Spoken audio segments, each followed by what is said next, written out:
সাকিবের আগে বুবলির আরও একটি বিয়ে হয়েছিল এবং সে ঘরে একটি মেয়ে ছিল, যে বিষয়ে সাকিব কিছুই জানতেন না। বিষয়টি জানার পরে বুবলিকে এড়িয়ে চলতে থাকেন সাকিব খান। তার আরেকটা বিয়ে হয়েছিল, সেটা সাকিব খান জানতো না, এবং তার একটা মেয়ে ছিল, সেটাও সাকিব খান জানতো না। একটা খুঁতখুঁতি আছে আর একটা জেলাসি মাইন্ড আছে। যেহেতু সতীনের সংসার, অপু বিশ্বাস তার বড় সতীন, সে হইল ছোট সতীন।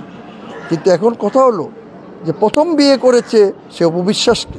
বিয়েটা কিন্তু পরবর্তীতে ডিভোর্সেও হয়ে গেছিল। তার পরবর্তীতে আপনারা অনেক কিছু দেখেছেন ইউটিউবিতে।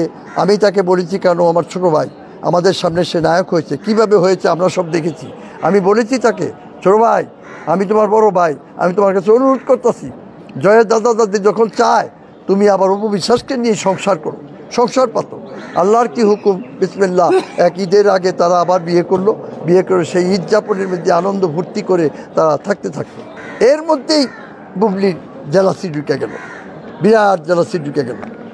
এই দিক দিয়ে বুবলিও একটা ছেলে নিয়ে নিল, সেটা কিন্তু সে অস্বীকার করে না। তার আরেকটা বিয়ে হয়েছিল, সেটা সাকিব খান জানতো না, এবং তার একটা মেয়ে ছিল, সেটাও সাকিব খান জানতো না।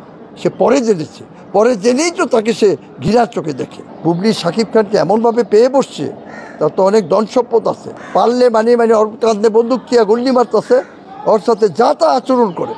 একটা ইউটিউবিতে দেখলাম বাচ্চা এই কয়ে কয়ে তারা চুলের ধরে ধাক্কাইতেছে, চুলের ধরে ঠেলতেছে। এই ধরনের আচরণ আমরা আশা করি নাই। সাকিব খানের লেজ ধরে এই চলচ্চিত্রে আসছো। সাকিব খান তোমার খুঁজে আনছে বলে তোমার ভাগ্যটা খুঁজছে, আজকে ভালো গাড়ি দিয়ে চলো, ভালো ব্লাডে থাকো, নাহলে কোথেকে কী করতো তুমি খালি ইয়ের পিছনে লেগে থাকো, অপু বিশ্বাসের পিছনে লেগে থাকো।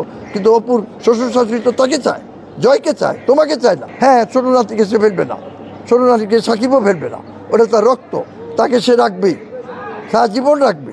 সাকিবের সাথে বিয়ে হওয়ার আগে তার একটা বিয়ে হয়েছিল, সেই বিয়ে হওয়ার পরে একটা মেয়ে হয়েছিল, সেটা পরবর্তীতে সাকিব জানতে পারছে। যাদের পরেই সাকিব খান তাকে অ্যাভয়েড করছে, পুরো অ্যাভয়েড করে তাকে মানে ডিভোর্সই করে দিচ্ছে। ছেলেকে তার ডিভোর্স করা যায় না, ওটা তার রক্ত। সে বলছে আমার জয় বীর একই স্কুলে পড়বে, একই জায়গায় থাকবে, সব কিছু করবে। আমি বীরের দায়িত্ব নিলাম পুরা, কারণ সাকিব বাংলাদেশের একজন সুপারস্টার। সাকিব বাংলাদেশে বললে ভুল হবে, সারা বিশ্বের মধ্যে সে সুপারস্টার। সালমান খান, শাহরুখ খান, আমির খান, তাদের সাথে পাল্লা দিয়ে সাকিব খান অভিনয় করতে পারবে, কাজ করতে পারবে বলে আমার বিশ্বাস।